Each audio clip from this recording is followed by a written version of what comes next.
if you want to call me Captain Cheapass for the latest developments in this whole rise and fall of the Burlston chair thing, go right ahead. But I found out about an aftermarket vendor of spare parts for common office chairs. And they have the piece that is falling apart on this one, leading to it shaking all over the place. So I'm actually thinking of buying an aftermarket replacement part and seeing how many more years I can squeeze out of this cheap, sub-$100 piece of cheap chair. I say a couple more years because, unfortunately, the laws of chemistry are going to catch up to this thing. And let's talk about why. At the center of this Burlston nonsense is the unfortunate fact that, yes, we are dealing with fake leather here, and we're dealing with a very popular material that these chairs are often made out of. If you go shopping for a chair that's not made out of this stuff, you're probably going to end up paying more, or you're going to have to order it online or something, because this fake leather stuff is all over the place. I mean, the specific name for this specific compound is Luxura. Ooh. But the problem is, once you start learning how some of these fake leather compounds go together, then you start to wonder. I mean, bonded leather, for example. What makes bonded leather bonded is it's basically the upholstery version of hot dog meat. You know how hot dogs are made? Basically, mechanically separated whatever it is the meat trimmings left over from using, making other types of meat that get put back together, made to taste like something again, and usually sold as hot dogs. Bonded leather, same thing. It's basically bits and pieces of leather left over from making other leather that get put back together, made to stick together with some kind of chemical and stuff, and then, it can be called leather as a result because it has actual leather in it. Then there's fake leather like this. Now you've got chemistry as part of the equation. So now we have to start thinking about things like hydrolysis and chemical breakdowns and things like that, which is precisely what happened here.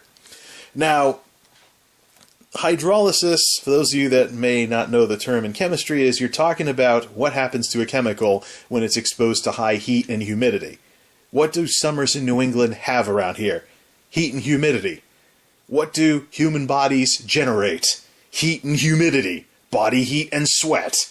Or if you just came in from the shower, you're jogging or something like that, So, in a sense, chairs are probably one of the worst things that we could use fake leather for. Because basically, by plopping someone into these things for hours and hours a day, we're basically setting it up so that there is no chance of making these things last. Because once you start getting hydrolysis and hitting the limits on the hydrolysis resistance, the chemical starts to break down. And that's what we have here. What caused this was one summer when I was trying to not use the air conditioner as much. I was using cooling pads and stuff that you put it in water, it gets really cool, and then it gradually evaporates the water and keeps you cool while the water's evaporating. Yeah, don't use those on a chair. You'll keep your head cool and you'll destroy your chair. So all that extra moisture just accelerated what would have happened to it eventually due to humidity in general and wear and tear over the years. And so now I've got a massive wear spot right here. Whoops. But it's faux leather. But it's faux leather that we're dealing with here. So once this stuff starts, but either way, all I did was speed up what was going to happen anyways. Look at how thin this stuff is. Let me take off another piece because it's been coming off anyways. Look at how thin that is.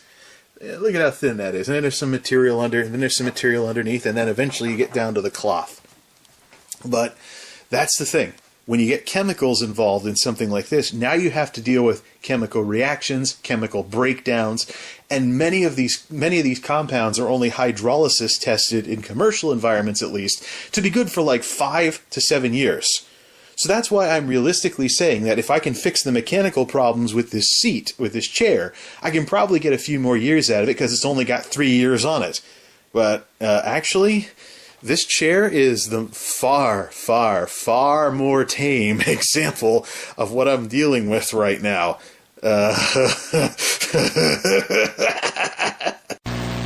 So, way back in 2010, nearly 10 years ago, I picked up a Comfort Products Commodore big and tall office chair. And I think you can see where this is going. Remember, you're talking, these compounds are hydrolysis tested for like 5 to 7 years before they start to break down. Obviously, just doing the math, a chair that I've had for the better part of 10 years is probably going to have some issues by now, just from the material breakdown alone, never mind how wear and tear has accelerated it. And, well, we can only beat around the bush so long. Here it is today. And this thing was just starting to break down when I came out here to the Geek House a couple of years ago. Now, to be fair, that's my fault, and that is my fault as well, because, you know the old saying, duct tape fixes everything. This thing has been flaking away its so-called leather. Yeah, it isn't. This thing has been flaking away its coating, if you want to call it that, for a long time. If I use this chair for any respectable length of time, I can expect to sweep up bits and pieces of the coating that fall onto the floor afterwards. It's just been falling apart. But the metal still works. So in this case, the metal, this chair was made for people that weigh up to 400 pounds. I am not even close to 400 pounds. The metal outlasted the material. And so, as a last-ditch attempt to try and stop the inevitable, and chemistry being chemistry, I went over everything with duct tape. Not a smart move. It's like, because then when I was like, oh, this isn't working, and I peeled it off, it's the chair version of someone getting their legs waxed. Whatever. The stuff was already flaking off to begin with, and then I put duct tape on it, let the duct tape get set, and then peel it off. I mean, come on. What was I thinking? Well, what I was thinking was, let's try duct tape. But the usual duct tape rules applied. It started smelling like rubber. The glue was seeping out between the strips of duct tape, and it was catching my hair on the back piece. So as you can tell, I only went down to about there before I was like, nah, let's peel this stuff off, and took all the remaining material with it. But anyways, that's man-made, that's man-made. The two places, the armrests were cracking too, but so I tried that, and that's man-made as well. But below it, with some of the wear and tear you see, that's what was going on just from wear and tear alone. And this is the thing. This whole fake leather stuff is really popular when it comes to office furniture. So what I want to try doing next, between what happened to this chair, where the metal outlasted the material, and what happened to the Burlston, where the material outlasted the metal, I want to try a fabric big and tall chair and see what results I get with that. In the meantime, because I know there's aftermarket suppliers of parts for office chairs, and maybe there's some arts and crafts material I can use, I can duct tape off the rest of this and put something else over it to make it look like something again, even if it looks weird, or obviously like someone tried to reupholster the thing. If there's arts and crafts options, I mean, I really would feel bad about getting rid of either of these, because there's at least one part of them that's still in decent shape. This thing just needs a new metal piece, and the material, except for that part that I screwed up, is still in pretty good shape, probably will be in pretty good shape for another 3 years or so before it starts to break down like this one did. What we're looking at here is sadly the end game for this kind of furniture. When these compounds start to break down because they're just plain getting old, kind of like if an old video game console or computer starts to yellow on you, it's not just looking uglier because it's old, the chemical's actually changing and it's becoming a worse material. It's another discussion, that's another discussion for another day. But that's what we're looking at here with this stuff. And if you go shopping for different stuff like fabric chairs or something, it's a completely different, it's hard to find because this fake leather stuff is just so popular. People love to plop down in one of these things, be like, ha ha, I'm the big boss, I got the big executive chair, even if it's doomed to basically disintegrate in a couple of years, just by virtue of the chemistry involved in the material that it's made out of. So these should be pretty good Geek House projects to see if I can do anything with these things before I have to cave and send them on their way. Probably break them down and scrap the metal or something. Don't know what material, I don't know what. I'll have to check with some recycling places to see what they do with office chairs. So, but that's the thing. And it's the sad truth of the planned obsolescence that you'll find out there nowadays when it comes to these sorts of things, that just nothing lasts anymore.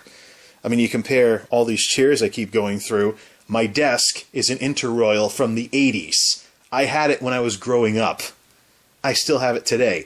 It's a pain in the arse to move because of how heavy it is, but it doesn't have any issues. because things were built better back then. You could say that's kind of what killed American manufacturing, is if they made stuff so well you never had to buy another one. But is that really as bad as the alternative that we're seeing nowadays? Stuff to think about. Well, this is a bit long for a quick O-flick, but it's a simpler kind of video at the very least. So before I start digging up the ghosts of failing at making quick O-flicks again, I think it's about time we called it with all of this and moved on with things. So I'm going to see what I can do about these two chairs. You folks take care of yourselves now.